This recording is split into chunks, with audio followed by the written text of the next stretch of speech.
On today's episode of Behind These Walls, we are visiting the Thomas House. This classic Queen Anne-style Victorian home was built originally in 1889 for attorney Richard Samuel Thomas and his wife Frances. Today, the house is a bed and breakfast, but it is more well known by the nickname it was given shortly after it was constructed, Mansion on Main. Richard S. Thomas and his wife Frances Boykin Jordan purchased the property in 1882. That was the same year they were married.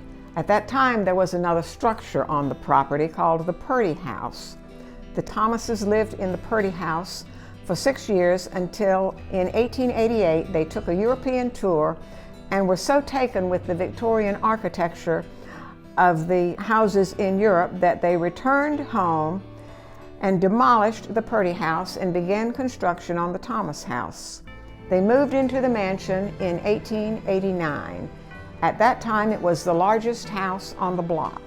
Thomas was a descendant of one of the earliest families of Smithfield. Two ancestors were vestrymen at the old brick church, and one of those ancestors being Jordan Thomas, a county surveyor who mapped the town in 1750. Richard Thomas was a well-liked attorney who had his law office in the basement of this house.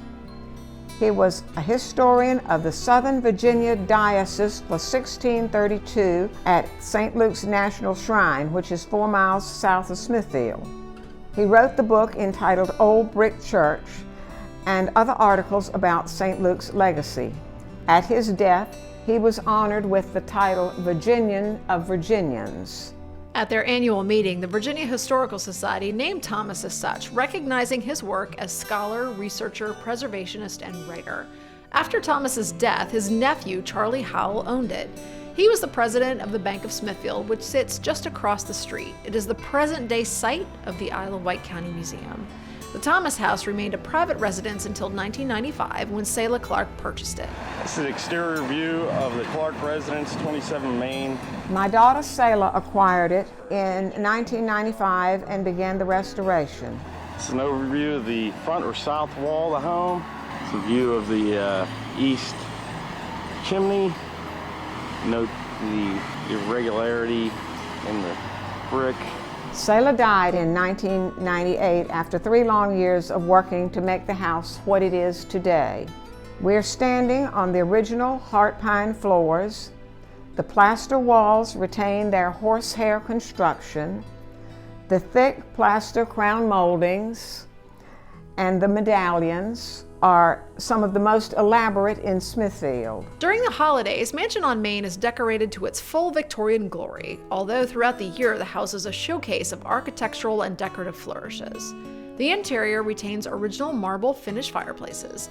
Hand-carved woodwork is exhibited in plaster crown moldings and medallions, a grand staircase, pocket doors, and wainscoting. The Christmas decorations throughout the house are an interpretation of what we believe could have been part of the Christmas elegance of the Victorian household.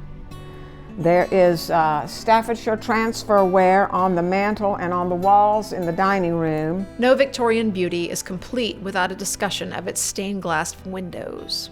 You can't really see it well, but it is the original stained glass window. If we turn on the light over here, we might be able to see it a little bit better, if I get the light right.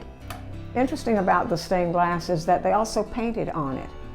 This part, the leaves are painted, where these are actual glass medallions placed in the stained glass. And these are bullseyes. And then at the other end of the hall, they have one with a bird in it that is stained glass and painted on glass. Mansion on Main sits on the corner of Main and North Church Streets in Smithfield. It is a formidable and noticeable presence. Inside, it measures approximately 6,000 square feet. Interestingly enough, I think the house actually looks bigger from the outside than it really is inside. There's not as much, well, there's very little storage room. So when the basement was renovated so that the manager could live there, we did just allot space for storage. What other interesting things are notable in the home? remnants of the original heating and electrical systems. Top technology of the time, the boiler furnace heated water by means of coal or oil to generate steam, which then traveled through the pipes to radiators to give off heat and warm the rooms. Additionally, knob and tube wiring was an early standardized method of electrical wiring in North America from about 1880 until the 1930s. It was eventually displaced from interior wiring systems because of the high cost of installation compared with the use of power cables. However, the knobs and tubes from this system still remain in place. Mansion on Main was ahead of its time. As the first house in the historic district to return to authentic painted lady status, it was an impetus to the change of downtown Smithfield's landscape in the 1990s, and it is an architectural masterwork with Queen Anne and Art Nouveau influences.